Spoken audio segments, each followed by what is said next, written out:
जय Hind class. Welcome to SRS coaching classes. आज हम पढ़ते हैं बायो के बेसिक्स के बारे में। बायोलॉजी होती क्या है, बायोलॉजी के किसका हम अध्ययन करते हैं, कैसे करते हैं, इस सब के बारे में हम पढ़ते हैं। बायोलॉजी एकदम आपका बेसिक से स्टार्ट करते हैं, ठीक है। तो हम सबसे पहले, अगर आप लोगों को चैनल अच्छा लगता है, वीडियो पसंद आता है, तो चैनल को लाइक करें और सब्सक्राइब करें। Thank you. तो स्टार्ट करते हैं। सबसे पहले हम पढ़ते हैं बायोलॉजी। बायोलॉजी होती क्या है, सबसे पहले हम इसकी स्पेलिंग देखते हैं। आप लोगों को स्पेलिंग एकदम रटी होनी चाहिए। बायोलॉजी क्या होता है, BIOLOGY। तो बायोलॉजी क्या, बायोलॉजी आपके दो वर्डों से मिलकर बना है, बायो प्लस लॉजी। बायो क्या होता है, बायो मीन्स जो आपके सजीव होंगे, प्लस लॉगिस मीन्स होता है अध्ययन। तो अगर हम लोगों से पूछी जाए बायोलॉजी की डिफिनेशन क्या होती है, तो बायोलॉजी की डिफिनेशन क्या होती है, जीव विज्ञान की वह शाखा या विज्ञान की वह शाखा जिसके अंतर्गत सजीवों का अध्ययन किया जाता है, वो आपकी कहलाती है बायोलॉजी। ठीक। लॉगी, कहीं भी अगर आपका लॉगी आता है, लॉगी का मतलब होता है अध्ययन, और आगे आपका जो दे रखा होता है उसका अध्ययन। ठीक। जैसे डर्मेटोलॉजी, डर्मेस मतलब आपकी स्किन और लॉजी मतलब अध्ययन, तो स्किन का अध्ययन। हिपैटोलॉजी, हिपैटो मतलब आपका लीवर। ठीक। अब आगे पढ़ते हैं। अब सबसे पहले जानते हैं बायोलॉजी में ये सजीव हैं क्या, कौन सा सजीव। तो सजीव किसे कहते हैं, लिविंग थिंग्स जिसको बोला जाता है। लिविंग थिंग्स क्या होती है, सजीव आपके क्या होते हैं, तो सजीवों के बारे में जानते हैं। सजीवों को बोला जाता है लिविंग थिंग्स, लिविंग सजीव। तो इनका स्पेशल आपके लक्षण होते हैं कि सजीव और निर्जीव में अंतर क्या है। तो सबसे पहले सजीव क्या होते हैं, वे सारी चीजें जिनमें सबसे पहले चीज क्या होती है, रिस्पायरेशन होती है। रिस्पायरेशन मतलब श्वसन होता है। सेकंड आपका डाइजेशन मतलब पाचन। थर्ड आपका न्यूट्रिएशन मतलब पोषण। फोर्थ आपका एक्सक्रीशन मतलब उत्सर्जन। नेक्स्ट रिप्रोडक्शन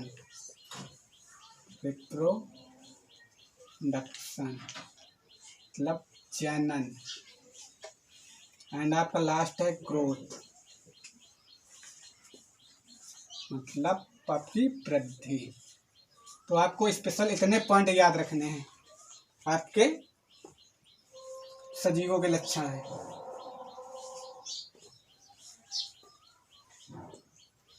तो आपके लिविंग थिंग्स या सजीवों के लक्षण क्या होते हैं, तो सबसे पहले चीज वे सारी चीजें जिनमें जो सांस लेते हैं, जिनमें श्वसन क्रियाएं होती हैं, वो क्या होते हैं, आपके सजीव होते हैं। जैसे हम लोग क्या करते हैं, आपके बाय लंग्स बाय नोज के थ्रू रिस्पायरेशन करते हैं, श्वसन करते हैं। वैसे प्लांट क्या होते हैं, बाय लीफ के थ्रू श्वसन करते हैं। सेकंड होता है डाइजेशन। डाइजेशन हमने बता रखा है, भोजन को मुख से ग्रहण करने के पश्चात शरीर में विभिन्न पाचक रसों द्वारा पचाने की जो क्रिया होती है, वो क्या होती है, आपकी पाचन होती है।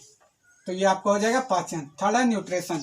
आपके शरीर में ग्रहण किए भोजन में पाचन के पश्चात उनके जो आपके न्यूट्रिएंट निकलते हैं, आपके एलिमेंट निकलते हैं, तत्व निकलते हैं, उनको शरीर की कोशिकाओं द्वारा ग्रहण करने की जो प्रक्रिया होती है, वो होती है आपकी पोषण। फिर है आपका एक्सक्रीशन, उत्सर्जन। शरीर में हमने भोजन को ग्रहण किया, ग्रहण करने के पश्चात उसमें पोषण किया, उसके बाद जो आपका अपशिष्ट पदार्थ बनता है उसको बाहर निकालने की क्रिया क्या होती है, उत्सर्जन। फिर आपका आता है रिप्रोडक्शन, जनन। जनन क्या होता है, अपने समान एक नई संतति उत्पन्न करने की जो क्रिया होती है, वो होती है आपकी जनन। एंड आपका सिक्स है ग्रोथ। ग्रोथ मतलब वृद्धि, मतलब जितने भी सजीव होते हैं उनमें वृद्धि होती है। चाहे आप प्लांट ले लो, चाहे आप ले सकते हो एनिमल। तो ये आपका होता है श्वसन। अगर जिसमें इतनी ये सब क्रियाएं होंगी, वो आपके लिविंग थिंग्स होंगी, वे आपके सारी सजीव होंगी। और जिनमें ये क्रियाएं नहीं होंगी, वे सारे क्या होंगे, नॉन लिविंग, निर्जीव वस्तुएं होंगे। अब पढ़ते हैं बायोलॉजी के बारे में। ये हमने पढ़ लिया रिस्पायरेशन। अब बायोलॉजी शब्द का सबसे पहला क्वेश्चन आता है, बायोलॉजी शब्द का प्रयोग या बायोलॉजी नाम किसने दिया, या आपका फादर ऑफ बायोलॉजी किसे बोला जाता है? फादर ऑफ बायोलॉजी मतलब आपके जीव विज्ञान के जनक कौन है? तो एक वैज्ञानिक थे अरस्तु, इन्हें ही आपका जीव विज्ञान का जनक बोला जाता है। क्यों बोला जाता है? क्योंकि इन्होंने एक पुस्तक लिखी थी, उस पुस्तक फादर ऑफ बायोलॉजी, ठीक, इतना पढ़ते हैं।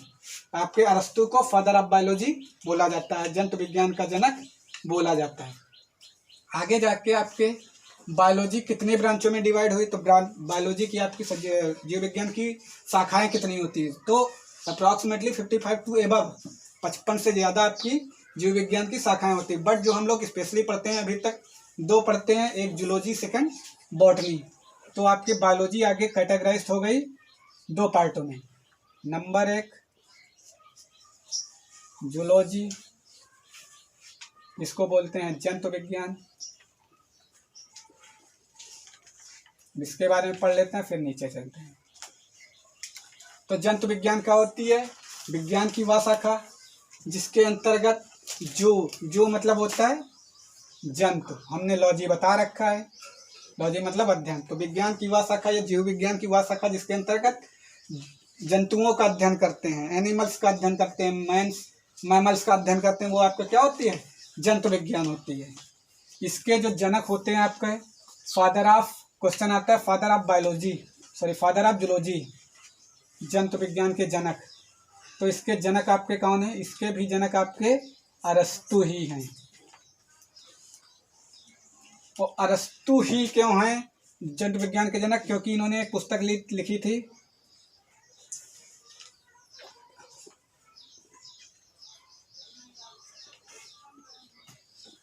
Historia of plantarum.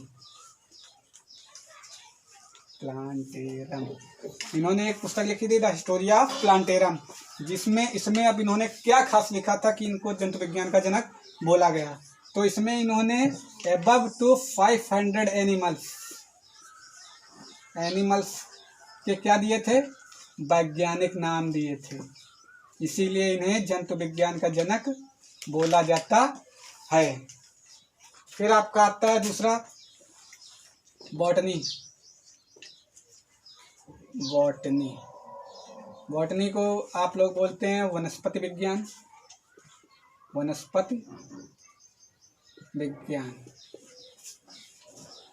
और वनस्पति विज्ञान नाम से पता चला, वनस्पति मतलब पेड़ पौधों का। तो विज्ञान की वह शाखा जिसमें पेड़ पौधों पादपों का अध्ययन किया जाता है वो होती है आपकी बॉटनी। और इसके आपके जो जनक हैं वो आपके जनक हैं इसके थियोफ्रेस्टस,